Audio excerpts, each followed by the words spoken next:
there, Tom? You know something, Geraldo? What comes with that kind of extraordinary fame is extraordinary pressure. Those pressures, I don't know anyone that could withstand that, especially from the age of 5 or 6 when he started, with the stresses that he lived with, going through all of that and growing up with it. Not only that, then turning into the largest pop icon that the world has ever known.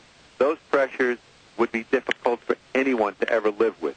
You know, whether it affected finances or yourself physically, all of those aspects. It's amazing to me that he was able to withstand it even this long. I don't know if you're near a television screen, Tommy, but we are watching as the Chopper 5 lands at the coroner's office with the remains of the King of Pop.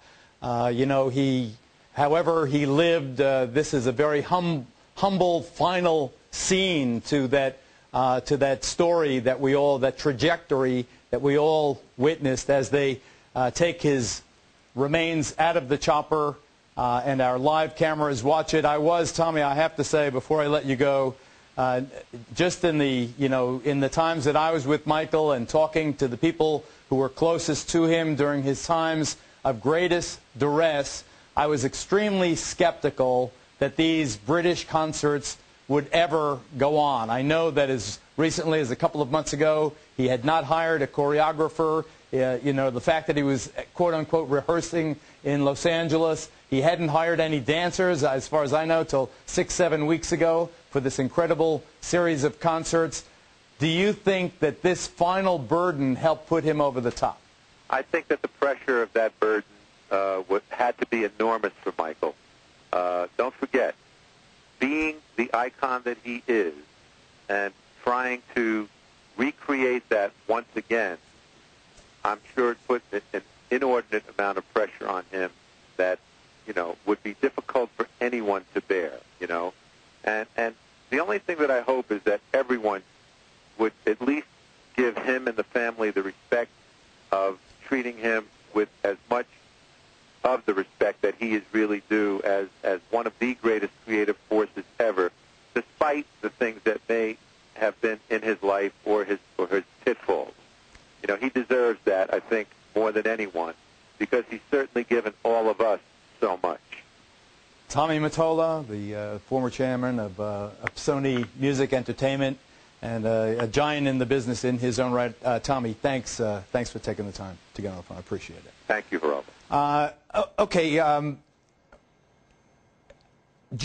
You know, there is people are saying that, you know, this is going to be like when Princess Di died. I don't believe that it will be that kind of raw outpouring, because people are so conflicted, even those who love Michael Jackson. And believe me, because I was part of that world for, you know, the period around this latest criminal case, I saw the devotees, I saw the groupies, I saw all the rest of it. And I was actually with Michael Jackson in Times Square not more than 2 years ago. I forgot about it till this second. We've got to get that tape. I wasn't physically with him. He got on the phone. We talked to his fans in Times Square who had gathered there to show their support.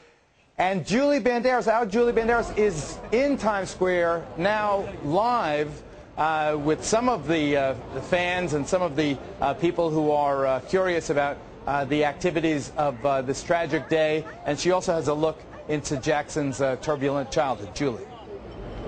Yeah, Geraldo, first of all, just to give you an idea of some, if you could just pan over here, Paul, just so you can see the masses of crowds that have gathered here in Times Square. Those are actually the ticket booths where people come and buy Broadway tickets.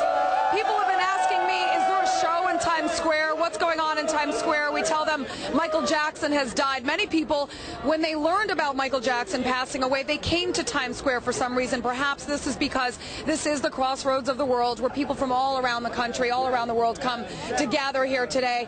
Silvio is actually